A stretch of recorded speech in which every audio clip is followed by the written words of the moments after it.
And for more on as to why that is, we're going to go back for some insightful analysis with Dr. Bill Cruz and Mike Gillespie standing by for us. Hey guys.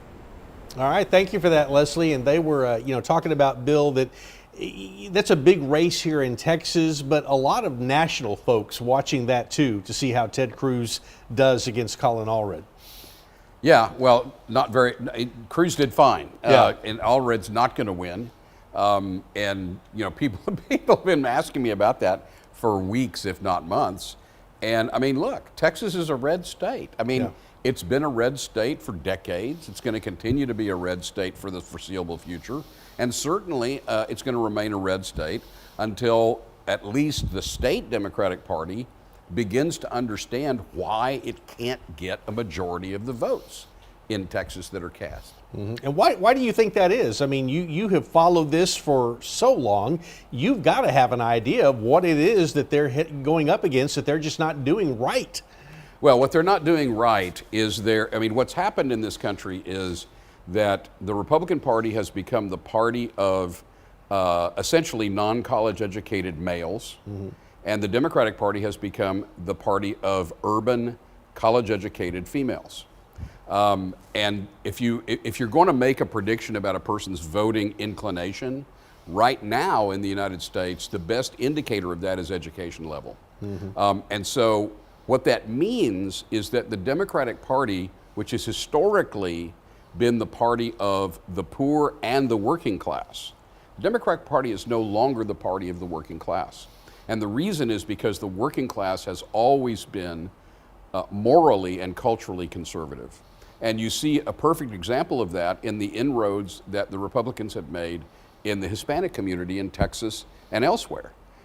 Hispanic voters tend to be more liberal on economic issues and more conservative on social issues. And the Democratic Party is just simply out of step with working class voters in connection with some of these cultural sort of highfalutin type issues. Yeah, we're looking there live at the Ted Cruz campaign watch party.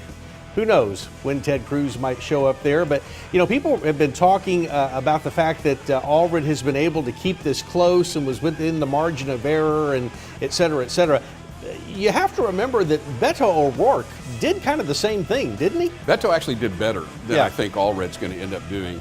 And the reason is because the issue they used against O'Rourke was guns. Mm-hmm. And yeah, people are upset and mad if they don't want their guns taken away, but that's not as hot button an issue as every single Republican ad that I saw this election cycle, regardless of race, right? State representative, state senate, president, senator, mm-hmm. every single one of them was an attack ad based on these cultural issues.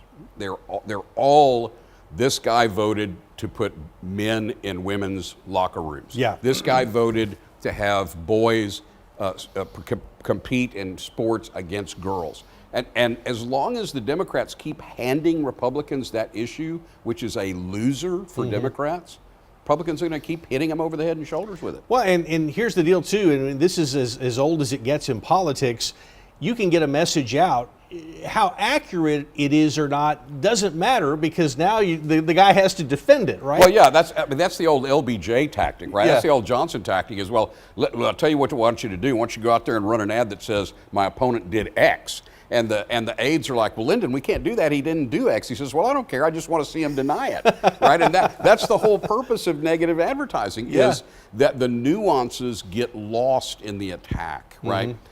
And the other thing that's happening here, that's happening nationwide, not just in Texas, the other thing that's happening here is if there's not a war, if there's not some, 9/11, if there's not some major event or issue that pushes people one way or another, what they end up doing is the election just ends up being a referendum on the economy. Sure.